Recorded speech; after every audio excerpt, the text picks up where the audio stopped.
Hello and welcome to another Retro Cores Gaming Pickups. It's been a long time since we did one of these videos, and as you can see, the gaming pickups have certainly piled up. Not only do we have games, but we've got some hardware, including this PS1 down here because the PS2 over here decided to stop playing PS1 games, still plays PS2 games mind you. And we've even got a digital game. Digital game, something I don't buy, but because this is only digital and no physical version available, I had no choice. This is House of the Dead Remake. This is running on the Series X.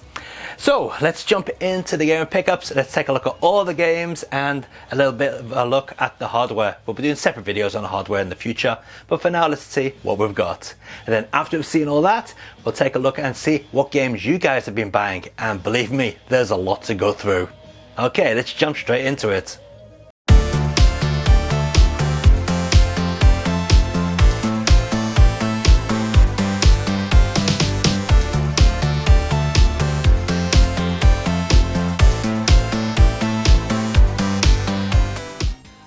Okay, so first off, let's start with the hardware. And as you can see, we have a brand new Brook controller here. Now this controller is not available to buy just yet. I think it comes out near the middle or the end of May. But I have one here and I'm going to be testing this out over the next couple of weeks to give you a full review in the near future. It's mainly made for the Switch and also works on Android and iOS and PC of course. And I do like the way it's got the Xbox style layout there. So yeah, that is a new controller from Brook, which will be getting reviewed very soon on the channel, so keep an eye open for that. We also have another controller here. This is from NYXI, I'm not sure how that's pronounced, but this again is for the Switch. Now the reason I have this one is because it has a proper D-pad and it can be connected directly to the Switch. So again, I'll be doing a full review of this controller in the near future, so keep an eye open for that. Continuing with the hardware, we have a new item from Powkiddy. This is the A20, and this is another one of their portable gaming devices. Looks very much like the Analog Pocket, doesn't it? This one has Wi-Fi, Bluetooth connectivity, and you can download games directly to it. So that is a very interesting machine. I've had a bit of a play with it and it does seem to be quite respectable. We'll be taking a further, closer, in-depth look at that next week. And next up on the hardware is something old. This is a Sega Saturn floppy disk drive. Oh yes. Now you may or may not know that the Sega Saturn used floppy disks to save game data, or to save game save data I should say. Now it wasn't necessary. You could save to the internal memory, which the PlayStation didn't have, but the Sega Saturn did have, or you could use RAM cards, just like the PlayStation's memory cards. But RAM cards were pretty expensive. Floppy disks were really cheap. This device can hold around about 50 times more than your standard memory card, or the internal memory on the Sega Saturn I should say. Now these disk drives were not cheap, they were pretty expensive. However, one disc was probably enough to save every Sega Saturn game you owned. So yeah, we'll do a proper review of this in the near future as well. Okay, let's get onto the games. So first of the new games, we have Elden Ring. Not exactly new anymore, it's been out a couple of months, but this is the Series X version, which looks really nice with VRR enabled, which is how I'm playing it in 4K. If you don't know what this game is, where have you been? This is basically Dark Souls, but open world, and it's really long, and it is rock solid as to be expected from software game. As usual, no instructions. Modern games suck, you don't get any instructions with them. The disc is actually in the machine. But yeah, if you're after a challenge and you want something that'll last you an awful long time, this is the game. I've been playing this for like 60 plus hours now, nowhere near the end, and it's still going and it's still keeping my interest. Good game. Next is fairly new stuff. It's all on the PlayStation 4. We have Kiki Kai Kai, a new Kiki Kai Kai game. I hate the way it's got Atari written down there. Let's just cover that up. So this is by Natsume. And this is based on the original old school game from Taito. This is a remake of the original. Well, I say remake, it's actually got a lot more in it than just remade graphics and so on. And I believe it's based upon the first Super Famicom game known as Pocky and Rocky in the West. As you can see, this is still sealed. I have not opened it yet, so let's open it up and see what's inside. Maybe we get a manual or something. I am looking forward to playing this, but I've been really busy with work, so I haven't had a chance. And of course, Elden Scroll's been taking up. Elden Scroll, what's it called? Elden Ring has been taking up a lot of my time as well. All right, let's see, what do we get inside? Bugger all, we get nothing inside. But at least the disc is in color, and we have some sort of type of reversible cover there, I guess. But yeah, that's that. I'm going to be playing this later on today, so I'm looking forward to that. Also, PlayStation 4, we've got this. This is Gundemonius, whatever it's bloody called. It's a shoot 'em up, and yeah, it's okay. I mean, it's a little bit basic. I kind of got bored playing it, to be honest. But yeah, it's okay, and it only cost me 2,000 yen brand new. This is open, by the way. I just like to keep the shrink wrap on things to keep them nice and clean. But yeah, as you can see from the video up there, it's not too bad, but it's not the best shooter out there, that's for sure. And I believe this also got a Western release. Sticking with PlayStation 4, we got two more games. This is Sword of Berserk in English. Now this game is extremely boring. It's basically one of Koei's, you know, stick a billion people on screen and walk along and slash them all up. As you can see from the video footage up there, it looks just like every other Koei Tecmo slash 'em up game. Talking of which, I got another one down here, which I forgot all about. There we go, let's just get this here. It's massive. This is basically the exact same game. What the hell? I don't no idea what this is even called.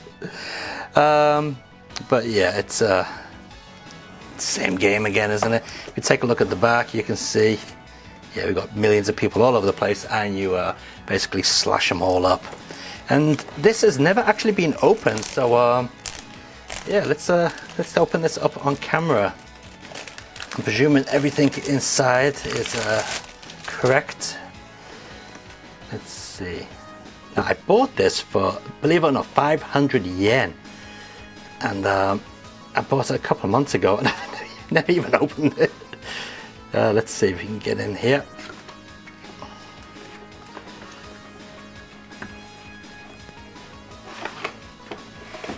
Yeah, there you can see it's. Oh, hang on, it's missing something there. Missing something. The game is brand new, as you can see, never been opened. It's still sealed. You can see it's got the PlayStation seal down there. Okay, we've got some sort of card there with a code on. Grab that while you can. CD is missing though. Let's see how this does not lift up. How do we get the insides out? Oh, check this out. Just put that down to one side. We've got a very nice hardback book here. Wow, that's pretty cool. Oh, there we go. Muso Stars, the visual book. Obviously that being Muso and that's stars. Can't read all the kanji, you know. Let's take a quick look. Oh, look at that. Straight away we get some girlies on the page. Straight away. That's Rio, just in case you're interested. And it's all girls. The hell? Yeah, this is going to be some pervy man's book. Yep. Ah! Wow, that's a coincidence. Hang on a minute. Hang on. Isn't this her from this game? I'm not sure. I think this is the girl from this game, isn't it? Yeah, maybe. Anyway, yeah, that's a bit of a coincidence. Maybe this features all different Koei girls. I know it's got some. Yeah, there you go. Is she from Dead or Alive? Honoka from Dead or Alive. Yeah, there you go, Dead or Alive. Oh, hang on. Maybe it tells you the name of the game. Yeah, she's from what you call Ninja Gaiden. Yeah, there you go. There's the name of the game down there. Yeah, it's not this particular game. It's another game in the series. So not that game, but I do have the other game as well. Interesting stuff. There we go. There's Kasumi from Dead or Alive.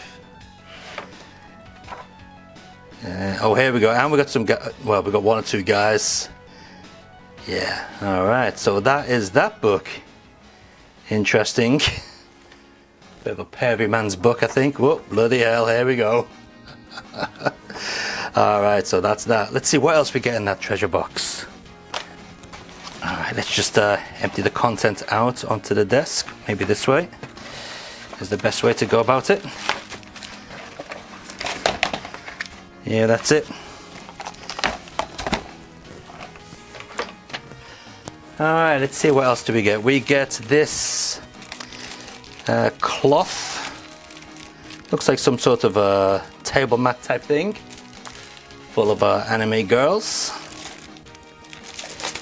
It's a bit weird, isn't it? We've got like 3D renders and like a hand-drawn one there. There's that. And we have a calendar. Postcard school calendar. Yeah, somehow I don't think they'll let you put that up in school. Well, it's a shame the music CD was missing. Never mind. And last of all for PlayStation 4, we have this one. This is Life is Strange Before the Storm. Japanese version, as you can see there. However, it does play in English or Japanese. Choice is yours. If you've never played this type of games, it's basically interactive story in a type of way. It's okay, not too bad, but not exactly the best game in the world. It's worth playing though, at least once. Okay, let's move on to the retro stuff. Okay, so before we get into the retro stuff, I've just turned off the spotlight to stop things reflecting all over the covers. And we'll take a look at PlayStation 2 stuff I've picked up. Now this is what I like to call Yankee racing. Now Yankee is not a derogative term for Americans. Yankee is what Japanese people call, I don't really want to use the word low class, but kind of the rebellious type people who soup up their cars, have really outdated Elvis style haircuts in some cases, and basically just general nuisance. Anyway, this game is based upon the type of cars that are typically stereotyped for those type of people. And yeah, as you can tell, this is a budget release by D3 Publishing. It's part of their Simple Light 2000 series. This is volume 3. And yeah, it's not exactly the greatest game in the world, as you can see from the video. But still, it's mildly amusing, I guess. The manual is rather interesting because it actually folds out like this, rather than being a standard manual. But yeah, I certainly would not be going out of my way to pick up this game if I were you. The only reason I got it is because it was part of a job lot. And another game part of a job lot is this train simulator, and it just seems to be the disc only in this jewel case. You can see it's covered in fingerprints. And this is not Densha de Go, it's some sort of real world simulator of the Yamanote line in Tokyo. It does work with the Taito controller, as you can see, and yeah, it seems to use real footage, you know, to portray the graphics. I've not booted this up yet, but it seems to be basically just playing video and slowing it down and speeding it up. The video up there kind of shows that, I guess. Anyway, so that's that, and yeah, this is actually a sample version, as you can see here, it says down there. Okay, let's move on to the PlayStation 1 stuff. There's a lot of it. And when I said a lot of it, I mean a lot of it. There are 35 PlayStation 1 games to show you, so I'm not going to open them all up and show you the videos for all of them because it'll take forever. So what we got here, this is Fade to Black. Yes, Fade to Black got a Japanese release, and it came in one of these extra fat boxes. Comes with a nice little book here which shows you secrets of the game and so on. So that's pretty cool, gives you maps and things like that. And we also have this little leaflet inside which shows you upcoming Electronic Arts published games. That's the hell is that? That's Theme Park, yeah. Kucho de Park, as it's called in Japanese. no, Gucho the Park, sorry, not Gucho the Park. As you can see, we've got all the Electronic Arts games in here. I thought that was by Sunsoft, actually, this one. But yeah, we got a lot of mundane, boring games here. Crazy Ivan, that's by Psygnosis. Looks like it was released by Electronic Arts in Japan. But yeah, nothing of particular interest on there. But yeah, that's Fade to Black. How good is the PlayStation version? I don't know because I haven't played it yet. But why I'm surprised is how clean and how good condition this is in. By the way, all these games I'm showing you cost less than 1,000 yen. So ranging from 100 yen up to 1,000 yen. Everything was within that price bracket. Okay, here's another one. This is Robi Monja. I presume that's how that's pronounced because that's what it says in Japanese. And this is the unofficial third game in the Jump and Flash series, although it is not actually called Jumping Flash. Now the disc for this is actually in the PlayStation. No, it's not, it's here. I must have took it out. I was playing this last night. Now the reason I'm opening this is to show you this little leaflet here. Something tells me they want to make people think this is part of the Panzer Dragoon series. This is Legend of Dragoon. Very similar fonts, very similar artwork, especially this. But yeah, that is come and buy our game as part of Panzer Dragoon. Yeah. But again, we can see various upcoming games which were to be released around about this time. Alundra 2, Wild Arms 2. Brightis, never heard of that one. Formula 1 99. Yeah, Pet in TV, just what you always wanted to play. But yeah, there's that. So that's pretty interesting. Next we have Speed King. Now I'm sure I already have a copy of this somewhere in the house. This is a futuristic racing game based upon a simulation arcade machine. Now the simulation arcade machine, as you can see pictured here, was pretty impressive, but this is not impressive as you can see from the video. It's pretty bad. So yeah, that's Speed King. Awful controls, awful gameplay. Next up we've got Macross Digital Mission VFX. Like most Macross games, this is pretty bad. There's only a very few Macross games that are worth playing. This is basically a 3D space shooter, which is very difficult to keep an eye on things and find out where you're meant to be targeting. Yeah, useless. Next we've got Mac Go Go Go, known as Speed Racer in the West. This is based upon the cartoon of the same name, and I believe this also got a Western release. It says it's by Tomy, but it's actually by another company. I can't remember the name now. But as you can see from the video up there, and this, especially this screenshot here, it looks very much like Ridge Racer, doesn't it? Doesn't play like it though. Plays nothing like Ridge Racer. In fact, it doesn't play very well at all. But yeah. The gimmick to this game is you have various different weapons here, which you can select to aid in your race, and to be honest, most of the time they just hinder your performance, so it's probably best not to bother using them. Next we have Rurouni Kenshin. Okay, now this is based upon an anime, and as you can see, it's a 3D fighter. Now this is one I have not played yet. I hopefully will get some chance to play it this coming week, but it seems okay from the video footage I've seen. Not too bad by the looks of it. Right, these next two games I want to show you side by side. This is Psychic Force 2 and X. Now the reason I'm showing you these two games side by side is because they are the exact same game, just reskinned. So this is Taito's original property, Psychic Force, and this is a game based upon the anime of the same name. And as you can see, I'm going to put the video footage of both games here, and just look at them. They are the exact same game. Basically all they've done is reskin it and you know, sold it off as a brand new game. It is not. It's the exact same game. Same game overs, same type of menu system. Everything plays the same. There's no difference.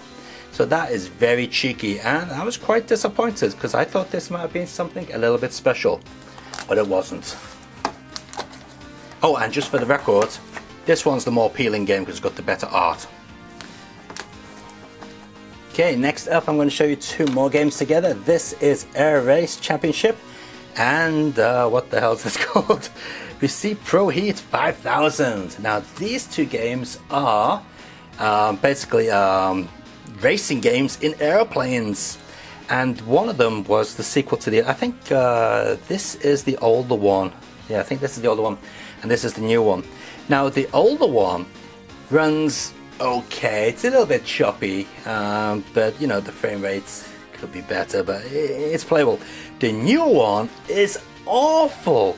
The frame rate is terrible, the graphic warping on it is unbelievably bad, and the playability seems to be worse as well, probably due to lag. But yeah, these are both by the same company. They're released by Xing, and to be honest, don't buy the newer one. I'm sure Air Race was the newer one, I can't remember now, but whichever one looks worse in the video up here, that's the one you don't want to buy. But yeah, try to avoid the bad one of these. I'm pretty sure it was Air Race, which was the older, which is the newer one and the worst of the two games. Probably this one now, knowing my luck. But yeah, I think it was this one. But yeah, try to avoid one of those anyway. The one that does play pretty well is kind of interesting. It's a nice racing game, and it's nice to have airplanes battling out rather than just you know, flying along, driving along in cars. Flying along in cars? That's a bit weird, isn't it? And talk about airplane games, here's one which is a little bit rare. This is Jet the Go. Now the very first time I saw this was on a flight from where I live to Tokyo, and we used JAL Airlines, and basically they were selling this off as an exclusive to people who took the airline, but I do believe you could buy it in the shops as well.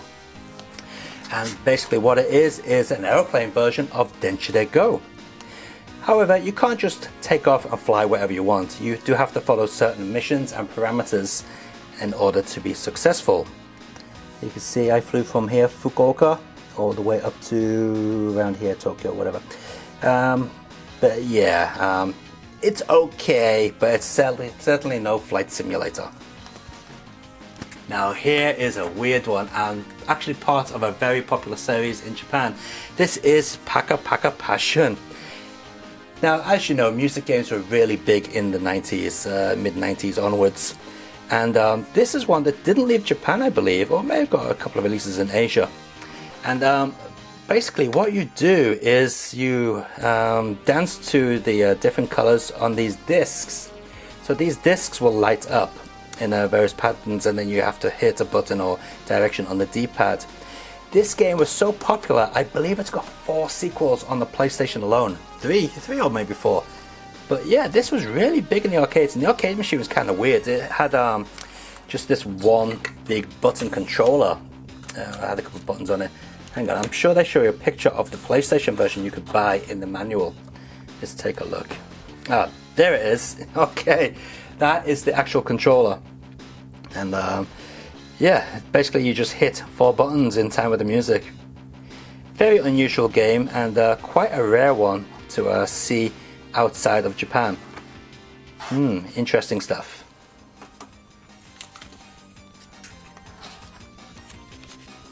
So here's the one that might be popular outside of Japan. This is Cowboy Bebop. And as you can see, this is the re-release, cheaper version. The original version of this cost quite a bit more than this re-release version. The back is the same as the original cover, but the front has this horrible, nasty white border around it with the Bandai the Best written on the cover there.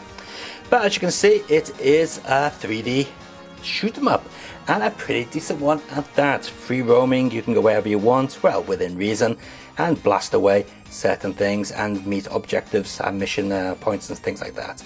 Not bad at all. And another game which is not bad at all, this is Boogie, or Boogie. This is a 3D beat 'em up from Konami. As you can see on the back of the box, it looks pretty sparse, but playing it, it's really smooth, runs at 60 frames per second, runs in the PlayStation's high resolution, and is a very nice alternative to Tekken. In fact, it plays more like Virtua Fighter, which is probably why I like it more. Not bad at all.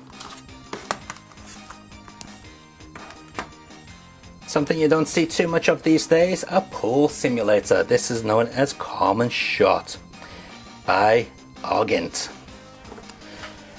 Now this game is okay. Basically you can play pool on 3D tables in various situations. It has a story mode where you basically play as a drifter going from one pool club to another, drinking whiskey and taking on various people. You start off at some seedy warehouse, then you move on to a coffee shop where you play pool against some barmaid, and it goes on from there. Interesting game, but as far as pool games go, it's okay, nothing too special, but it was cheap, so worth picking up. This is a shooter. This is called 210. And here we go with a shooter on the PlayStation. This is 210kaku, a product of Club Dip.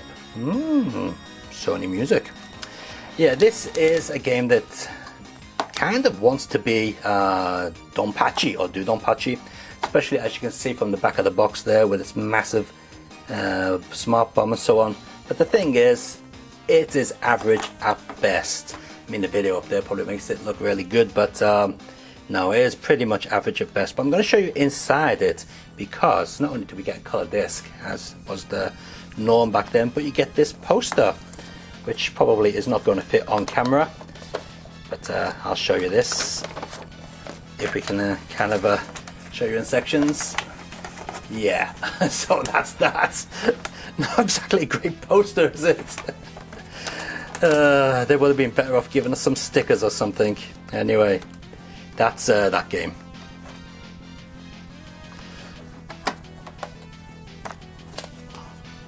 And here's one that isn't particularly amazing. This is Aero Dive. But it is kind of an interesting concept for a game. Basically what you do is you jump out of an aeroplane and you fall to the ground. And as you're falling to the ground, you do various moves, gymnastic moves I should say. Team up with your mates, make special patterns in the air and so on. And yeah, that's basically the aim of the game. It's a QTE type game, and it's okay. It's interesting anyway as a novelty. Now what isn't interesting and is in fact pretty sad is this. This is Project Gayari, or Gare, whatever it's pronounced as, and basically this is a rip-off of Virtua On. Like, look at the video up there. It is a pure rip-off of Virtua On. Not only are the mech designs similar to Virtua On, but the stage designs are also similar to Virtua On, and it plays nothing like Virtua On. It's horrible. It's very stiff. It doesn't move well. In fact, look at that. Even on the back of the box you can see it's got the split screen just like Virtua On the Saturn. Virtua On the Sega Saturn blows this away. In fact, I might do a comparison video of Virtua On the Saturn and this sometime in the future, because this is pretty shameless. Alright, next up we got Goketsuji Ichizoku 2, better known as Power Moves 2 in English. Now this is the PlayStation version, as you can clearly see, and ooh, can I show that on camera? This is basically an unfinished game.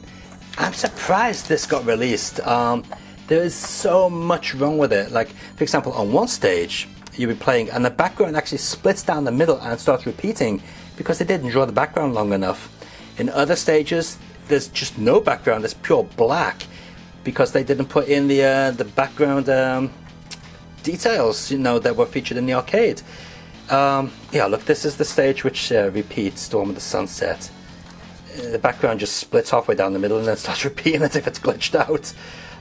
There's this stage here with the trees in the background. Loads of background trees missing.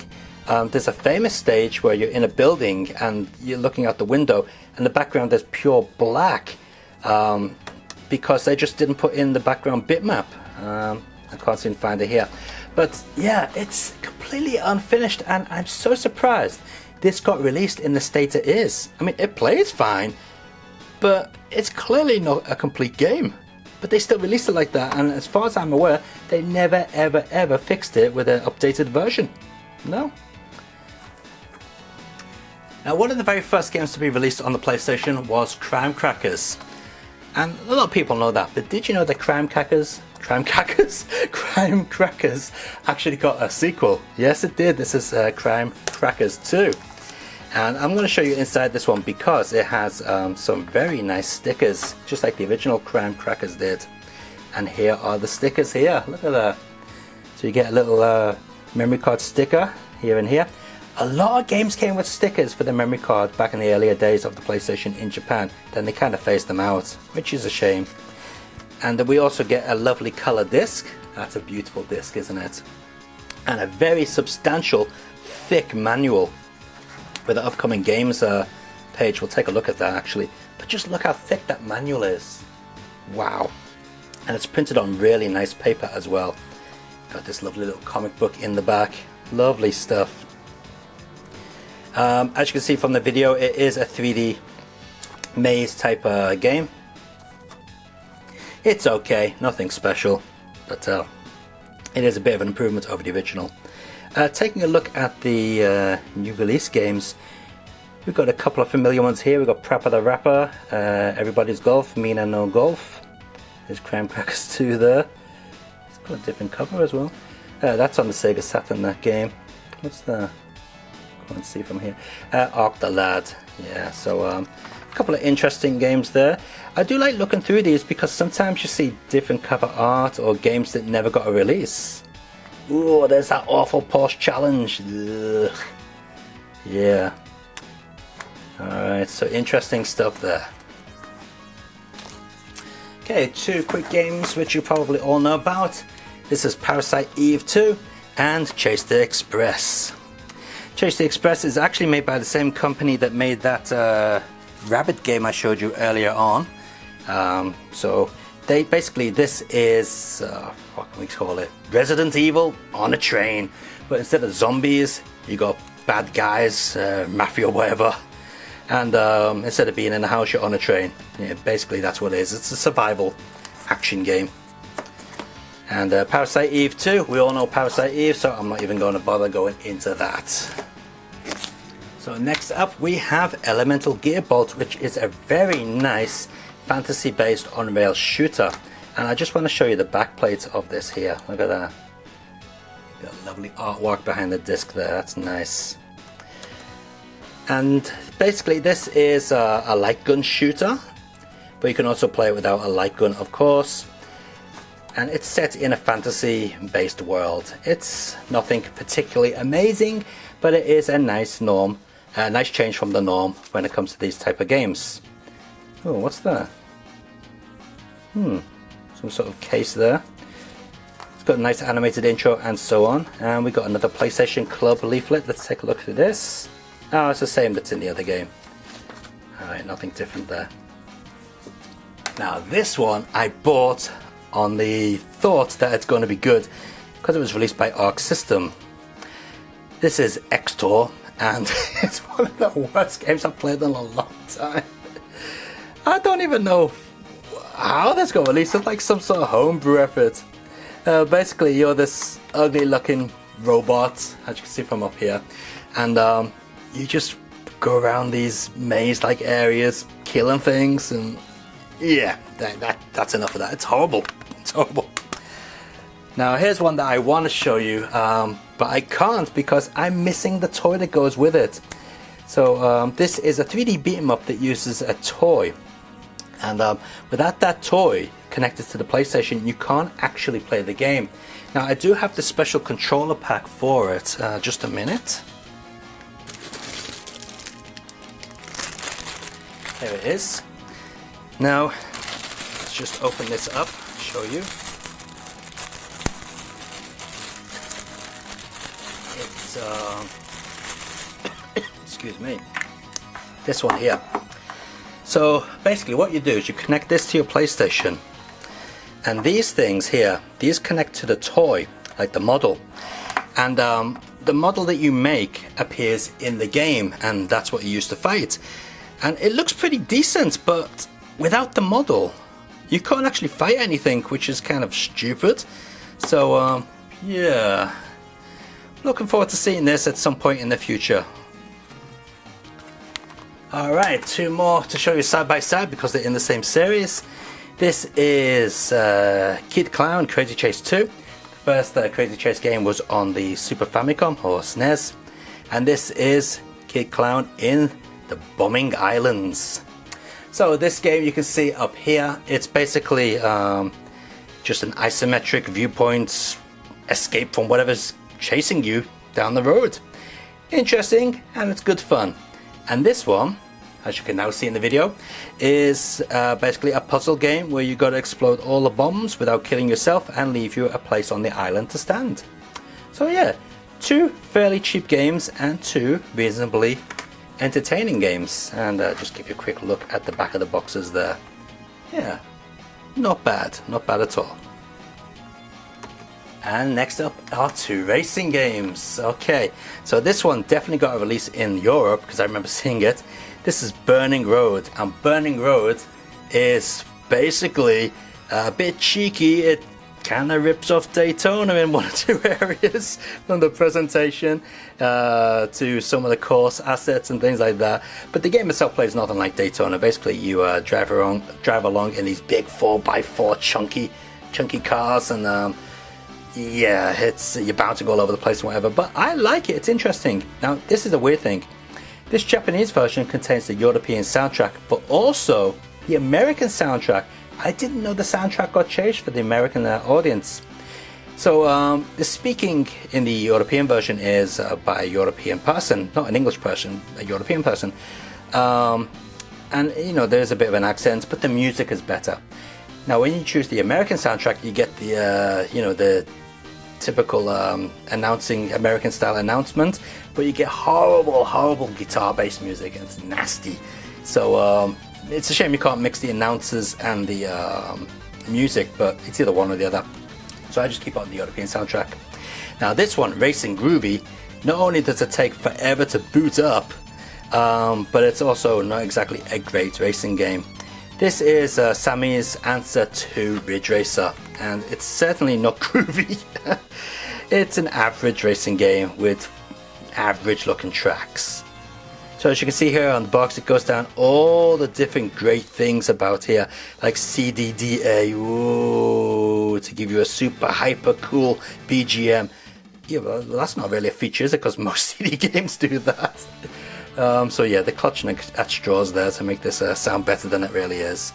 It's not a bad racing game, but it's certainly not going to beat any of the Ridge Racers. Now here's one that's interesting. This is known as Expert, and this is an FPS shooter. Yeah, where you take control of a marine type guy. Now, while it doesn't look graphically amazing, for its time this was quite acceptable. And it's not bad actually, it's entertaining to play. The frame rate does drop though. I mean, at some points it's a nice silky 30 frames per second, if you can call that silky, but you know, it's acceptable. And then it will drop to like single digits when things get really busy. And it kind of lets it down there. But overall, for an early PlayStation game, it is reasonably entertaining. So if you can find it cheap enough, check it out. Something that's not entertaining is this. Yes, it's another Macross game. This time based upon Macross Plus. You get loads of lovely animation, and that's about it.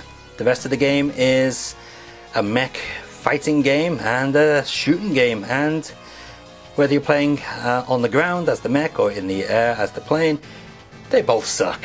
So yeah, I mean, it's very minimalistic as far as design goes, but that was Macross Plus altogether. Yeah, so I don't really have much to say about this, to be honest. It's probably just best left. Now something that is really cool is this. This is a Hotoko no Ken, or Fist of No Star. This is amazing. Let me just quickly show you behind the disc, because we've got a nice background there. Look at that, that's lovely.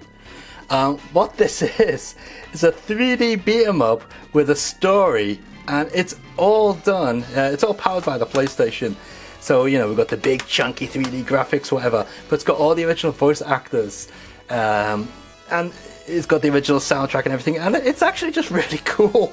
It looks I mean, as you can see from the video, it looks chunky, but it was good fun. I like this. It plays well. It's entertaining. Unfortunately, if you don't speak Japanese, it's going to be a little bit tricky to figure out what's going on. But if that doesn't bother you, check this out. I really enjoyed this. It's a lot of fun. Actually, it's got the title in English here. Hotoko no Ken. The Japanese is so hard to read when they write it like that. Look at that. How on earth are you meant to read that? It's just one great big line of text. Jeez. Anyway, that's that. Another game which is based upon an anime is this. This is Devilman. Now, Devilman, the anime, was released in the West. The game itself was not, as far as I know. Old school Devilman there from the 70s. And this is another survival horror type game. The controls are clunky. It's got tank controls. It's graphically not too impressive, and yeah, it's certainly not gonna make fans of Resident Evil or whatever move over to Devilman. But as a curiosity, it's worth playing. Again, it's all in Japanese, so the language barrier might be troublesome to some people. Now, a game that is not troublesome as far as language barriers are concerned is this. This is Omega Boost and Collect the Blood 2, which came with it. Now, Omega Boost is said to be one of these amazing free roam 3D shooters, and yes, it looks good, as you can see from the video, but I don't think it's all they hype it up to be. It's certainly no Panzer Dragoon 2, that's for sure. It's okay. It's made by what's the company called? Polyphony Digital or something. Basically, the people who made the Gran Turismo games, or not made, who make Gran Turismo games, made this. It's okay. I mean, it's a decent enough game. It's got loads of cheesy Western acting in it as well. And the weird thing is the soundtrack for this game changes over regions. So the Japanese, European, and American versions all have different opening theme tunes. And then we got this one over here. This is Collect the Blood 2. I have not played this. As you can see, it's 100 yen. Basically, Collect the Blood 1 was an awful, very dull robot FPS type game. It was compared to Deadless, or Robotica as it was called in the West, on the Sega Saturn, which is also pretty dull.